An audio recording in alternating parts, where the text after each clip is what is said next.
Hello，大家好，我係校長 Melody。今日我邀請咗我2位美麗46個朋友一齊嚟同大家傾下偈，Heidi 同埋 Connie。Hello， 大家好，我係 Connie。咁我有2個小朋友啦，大嘅女咧就係14歲，細嘅仔咧就11歲。8年前就自己開始我嘅健身事業啦。Connie 同埋 Heidi 都係多職媽媽，你又要咁多嘢做，要湊小朋友，點樣可以安排到啲時間呢？其實就真係好忙嘅，又要做嘢，又要照顧小朋友。咁其實我就用咗好多時間去工作。我每一日咧就7點就起身㗎啦。咁夜晚咧其實就好夜瞓覺，我大概都1點先瞓覺。咁我盡量咧都會係瞓覺嘅時候咧陪佢哋多啲嘅。咁放學嘅時間咧，我就可以接小朋友去做佢哋中意做嘅嘢啦。可能我哋會食個 high tea 啊咁樣咯。跟住到佢哋食飯咧，咁我又會再出去做嘢啦。咁 Heidi 咧，Heidi 仲誇張，因為佢要飛啊。係因為我有一份正職㗎嘛。我係 Heidi，咁我係一個職業嘅健美運動員啦，同一時間咧亦都係一個空中服務員，都有經營自己嘅私人教練課程。咁我有2個小朋友，一個7歲同一個9歲嘅女女。當你話俾我聽你係空姐嘅時候，佢仲話咁你點樣湊小朋友？你記唔記得你點樣答我啊？點樣？你話其實我都係好似一個普通嘅working mum 咁，即係我即日來回，所以留喺外地嘅時間咧係唔會落飛機㗎。我淨係喺飛機上面個零2個鐘頭，然後所有人嚟加咗餐，清潔完飛機，跟住我放工就可以翻屋企陪我啲女女一齊瞓覺啊，親子。我知道你2個都係單親媽媽。當初你哋有小朋友又決定離婚，有冇經過啲好大嘅掙扎，即係驚自己一個湊唔到小朋友呢？想離婚呢一樣嘢咧，都好幾年前都已經有諗過嘅。咁但係嗰陣都真係諗過，啊小朋友都仲係細啦，咁不如再睇定啲先啦。不如都係嗰句啦，女人都係最中意嗰句，忍多幾年先啦，睇下點先啦咁樣。就算我同佢哋爸爸係冇鬧交，但係冇交流，其實小朋友都覺得啊點解咁樣嘅？咁我覺得。呢個係咪健康呢？其實我就選擇同小朋友好坦白講嘅。咁有啲 single mum 嘅朋友咧都話啊，不如你講一啲美麗嘅謊言啦，同小朋友講可能話爸爸返咗日本啊，或者話爸爸公幹啊，而家呢幾排唔方便去見你哋啊。咁我就即係自己諗下，其實呢個方法就唔係好套於喺我自己嘅狀況嘅。反而而家我哋仲健康，我哋都佢哋爸爸咧每一日嚟我哋屋企嘅，同佢哋食飯啊，因為我食飯時間我都要教班啊嘛。咁去旅行又好開心喎，好似一個假期，爸爸帶完佢去飛完第2度啦，我又帶佢去飛第2度。咁我嗰陣就選擇咗同小朋友嘅坦白，令到佢唔好話覺得啊爸爸係咪講緊大話，媽媽係咪講緊啊有啲咩嘢呃我咧咁。咁你係咪都係同樣情況，即係住埋一齊唔講嘢？其實好似啊，咁都係唔講嘢啦，然後。你會選擇同佢哋坦白，因為佢哋好醒㗎嘛，係唔係好似以前嗰啲係啊，佢哋睇 YouTube 都好醒嘅。佢哋睇 YouTube，佢哋已經知道你阿爸阿媽唔講嘢，一定有事，所以佢哋一定會估到。咁寧願你即係坦白同佢哋講，咁佢仲唔使估下。係啊。其實我嘅成長，爹哋媽咪都係一個完整嘅家庭啦，帶俾我哋。咁如果我帶住2個女女咁樣走落去，會唔會影響到佢哋嘅快樂咧？其實自己個心裏邊最大嘅掙扎係。好驚佢哋嘅成長個心係會有一個缺口，而係永遠都冇辦法彌補到。咁當初係非常之掙扎嘅。其實每一日翻到屋企咧，見到佢哋咁天真爛漫嘅笑容咧，但係即係個心係好似俾啲石頭一路砸住咗。你好想不斷地同佢道歉，但係你知道嗰個位其實道歉係根本冇用喎。咁係啊，呢一個係即係其實就算離咗婚。到今日咧，每一次都係經常性會翻去我腦入邊，到底自己有冇選擇錯誤？我都聽過有個極端例子㗎，即係阿媽有男朋友20幾年都唔同個女承認。跟住，但係阿女已經話，但我 message 見到呢個叔叔叫你 baby 喎，而我哋朋友嚟嘅，即係阿媽都要孭住嗰個偶像包袱20幾年喎，即係離咗婚拍拖都唔同個女講。係啦，但其實阿女嘅心態係，你唔好當我傻先啦，搞到咁大個我都30歲啦，係啊，個女30歲啦，係啊，咁都唔講，好搞笑嘅偶像嘅包袱。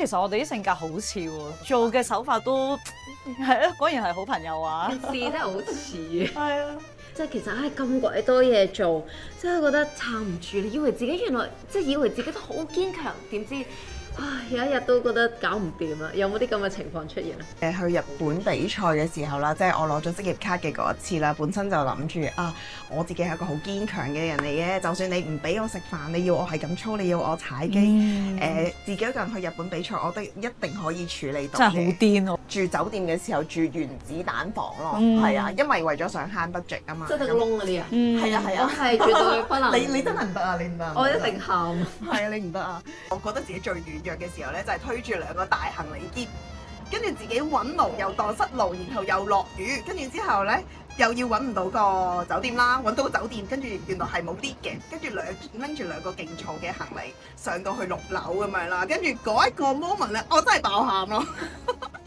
即刻擺晒啲嘢之後咧，又即刻揾個 gym 去操，跟住我一入到去嘅時候咧，12點閂門，跟住我11點鐘去到啦，跟住就喂，我要操嘢，跟住之後咧。嗰個人就話：唔好意思，我哋12點鐘閂門啦。哎呀，你喺樓梯度喺度自己喺度做算啦，咪係咯。但係仲要操埋膊頭嘛，咁點？攞住個 Heidi 攞住個機咁啊！我就係驚做少咗嗰一次就贏唔到嘛。係嗰個 moment 就係啦，一路行咁樣。哎呀，我覺得自己都有嘅，由細到大我都覺得我係撐得住嘅，因為我係大女啦，咁我有啲乜嘢未經歷過啊，樣樣嘢都經歷過，我諗住得嘅。咁但係去到某個 moment，即係我心痛小朋友，哎呀死啦 ！soft spot 嚟㗎，係我次講真係忍唔住，深呼吸。跟住我都諗住自己係好堅強嘅，咁但係即係如果大家有睇過《魅力40路》嘅某幾集咧，我都喺度喪喊咧。咁其實原來我自己嗰一下咧，就好似借咗呢一個機會俾自己爆喊。咁但係原來自己嗰種壓力、無形壓力就喺一直都喺裏邊啊。係啦，原來喺嗰個機會度爆出嚟。哎呀死啦！自己租咗個咁貴嘅屋，自己夠唔夠錢做咧？死啦！日日都要拍嘢。1個月拍咗15日嘢，咁我咪冇咗15日開工，咁我點算咧？咁我夠唔夠錢交學費咧？即係嗰一下就原來哇好多個重擔就擺喺自己個膊頭度啦。咁原來即係點咁堅強都好，原來都有好攰嘅一刻，好懦弱嘅一刻。嗰一下咧就原來係喊咧，就解決咗自己，釋放咗個情緒啦。咁但係原來金錢上咧係冇解決到嘅。好勁㗎啦！揾錢能力已經超強㗎咯。我覺得你兩個真係好犀利，因為我自己照顧自己，我就覺得好簡單啦，因為我使費好低啫嘛。但係你兩個都係哇一拖二，一個人孭住成頭家。我有時諗真唔知你哋點樣可以撐得住，點揾得夠錢咧？真係問得非常之好，因為我由細到大咧都好中意儲錢㗎，咁啊寫翻你個八字。係啊，好準！即係我由細到大真係好中意儲錢，同埋好中意揾錢。任何可以揾錢嘅嘢咧，我都好中意做，同埋會令我非常之興奮嘅。揾錢我都好興奮啊！以前細個嘅時候咧，我都有買名牌嘢㗎，咁只不過係買過，我諗買過1次2次，即係我想試下，滿足虛榮心嗰個感覺係乜嘢？跟住發現原來呢件事係好無聊㗎。係啊，個袋污糟咗之後咧，原來就唔再值錢㗎啦，嘥晒我啲錢。所以我同 Heidi 又係有樣嘢似啦。我由細到大咧就最中意咧睇住個嗰啲唔係護照係咩啊？個戶口紅寶仔，哇又多一個零啊！哇好開心，跟住一開哇發光嗰種咧，又多一個零啊！咁好中意儲錢嘅。即係你哋都經歷過拍拖結婚又，其實我自己都離過婚，即係經歷過婚姻失敗。你哋仲有冇對於愛情憧憬啊？係啊。童話故事已經幻滅咗㗎啦，我覺得我自己，但係有冇咧？咁啊，睇下 timing 啱嘅，又有對的人嘅，我都 open 嘅。戀愛有冇憧憬啊？呢個12月有聖誕節啦，係啦，聖誕節有約未啊？戀愛嘅季節嚟嘅。PTBF 啫喎。唔係，認真地戀愛。咁你喂，咁你淨係放12月就唔使你。我想要戀愛嘅感覺啊嘛，佢哋俾到你㗎，你俾錢就得㗎啦。咁我佢要使錢。係啊，佢又慳錢啊。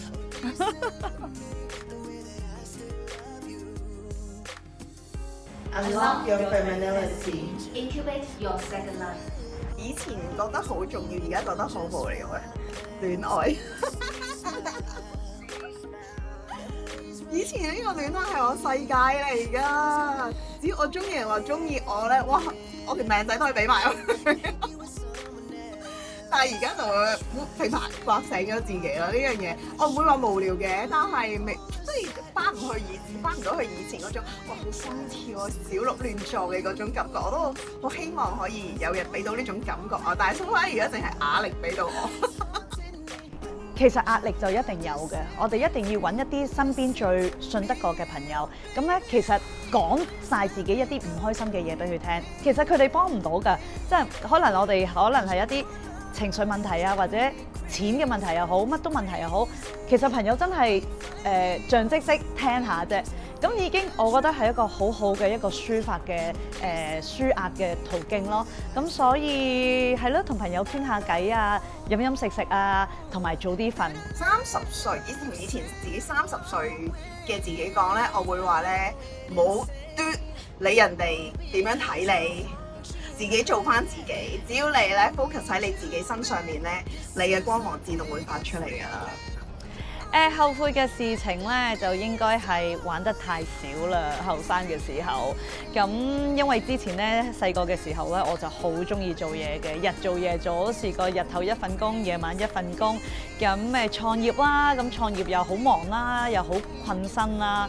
咁跟住結婚生仔又好忙啦，根本自己好似冇乜玩過。可能20幾歲嘅時候咧，啲人咧好中意出去玩啊，都30幾過咗啦，又40幾啦，咁而家都真係你叫我出去玩夜啲咧，我都話 no way 啦，我翻屋企瞓覺啦。咁所以後悔嘅事應該後生嗰陣冇玩得太癲啊。其實諗翻轉頭又真係冇喎，因為你嗰個年紀你選擇做嗰樣嘢，一定係自己腦袋未夠發達啦，亂做啦。咁就算你俾我翻到去嗰個年紀，我都會做翻同一樣嘢㗎，係啊。咁所以冇後悔，亦都冇資格講後悔啊。自己開一間自己嘅可能健身室啦，咁我又中意同朋友飲飲食食喎，我又好想開一間可以同朋友一齊飲酒啊，或者飲咖啡啊，一個地方啊，大家啲朋友會嚟揾我，咁我將來睇下會唔會有機會咧，可以真係有一個鋪頭啊，而家自己構思緊嘅。前咧就係做一啲 cafe，日頭就做 cafe 啦，早餐啦，咁夜晚咧就可以有啲小食啊，好似居酒屋咁樣，可以飲下清酒啊，飲下酒咁樣啦。咁後邊咧就可以做 gym 喎，哇幾好！飲飽食醉肥咗之後啦，就入去俾我操。咁呢個都係我一個好似少少嘅夢想。如果可以講一句説話鼓勵而家嘅女仔嘅話咧，我會話咧成為一個高能量嘅人，包括你身邊嘅朋友咧，佢都必須要係高能量，跟住你就可以每日好似我咁樣正能量滿滿啦。